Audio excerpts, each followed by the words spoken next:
Assalamualaikum anak-anakku yang solih dan solihah. Di video ini kita akan membahas pembelajaran SKI kelas 7 pada bab ketiga, yaitu dengan materi sejarah perkembangan Islam pada masa Khulafaur Rasyidin. Yuk kita simak baik-baik videonya. Apakah kalian sebelumnya pernah mendengar istilah Khulafaur Rasyidin? Nah, Khulafaur Rasyidin artinya para khalifah yang diberi petunjuk oleh Allah Subhanahu wa taala dalam menjalankan pemerintahan dan mengemban amanat umat Islam. Gelar Khulafaur Rasyidin hanya diberikan kepada 4 khalifah, yakni yang pertama Abu Bakar Asy-Syiddiq, yang kedua Umar bin Khattab, yang ketiga Utsman bin Affan, dan yang keempat adalah Ali bin Abi Thalib. Mereka menjadi pemimpin setelah dipilih melalui proses musyawarah. Pada masa kepemimpinan mereka, umat Islam hidup dalam pemerintahan yang ideal. Pemerintahan mereka dianggap sebagai pedoman untuk perilaku politik dan administrasi dalam Islam untuk masa kini dan akan datang.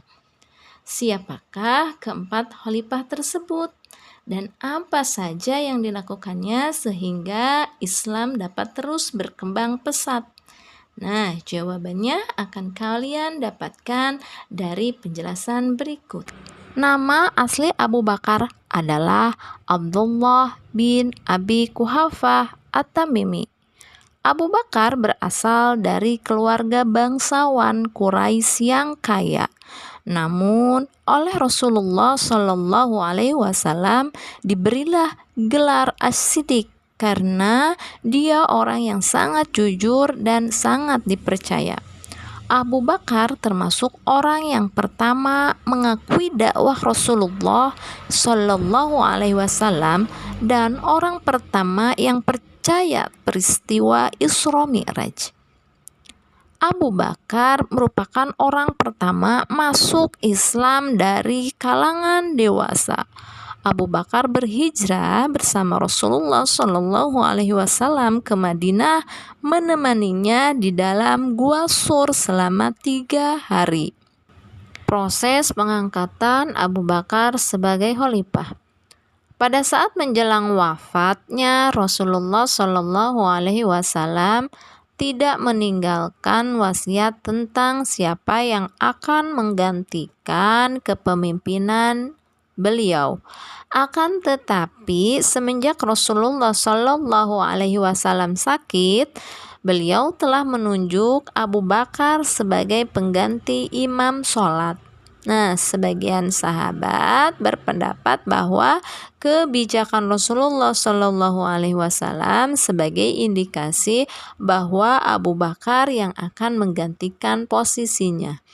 Oleh karena itu, segera setelah wafatnya Rasulullah Shallallahu Alaihi Wasallam dilakukan musyawarah di kalangan para pemuka kaum Ansar dan kaum Muhajirin di balai kota Bani Sa'idah, yaitu di Madinah. Musyawarah tersebut akhirnya menghasilkan sebuah kesepakatan menunjuk dan membaiat Abu Bakar sebagai pemimpin baru Islam. Nah, kepemimpinan Abu Bakar ini dimulai setelah dilakukannya baiat atau sumpah setia. Abu Bakar kemudian diberi gelar khalifah. Pada masa itu, gelar yang disandangnya adalah Khulafatur Rasul, yang artinya orang yang menggantikan Rasulullah SAW. Dengan demikian, ia berhasil menghindari pertikaian di kalangan umat. Prestasi kepemimpinan Khalifah Abu Bakar As-Siddiq. Pada awal kepemimpinan sebagai khalifah, Abu Bakar dihadapkan pada beberapa permasalahan. Terdapat beberapa kelompok dan wilayah yang semula tunduk kepada pemerintah Madinah, kemudian melakukan perlawanan kepada pemerintahan Abu Bakar As-Siddiq.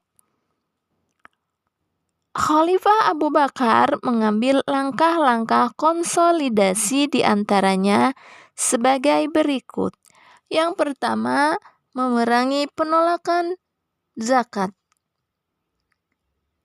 Setelah penggantian pemimpin dari Nabi Muhammad ke Khalifah Abu Bakar, beberapa masalah yang mengancam persatuan dan stabilitas kepemimpinan umat Islam saat itu mulai muncul. Penentangan dan perlawanan mereka diantaranya tampak dalam sikap tidak mau membayar zakat.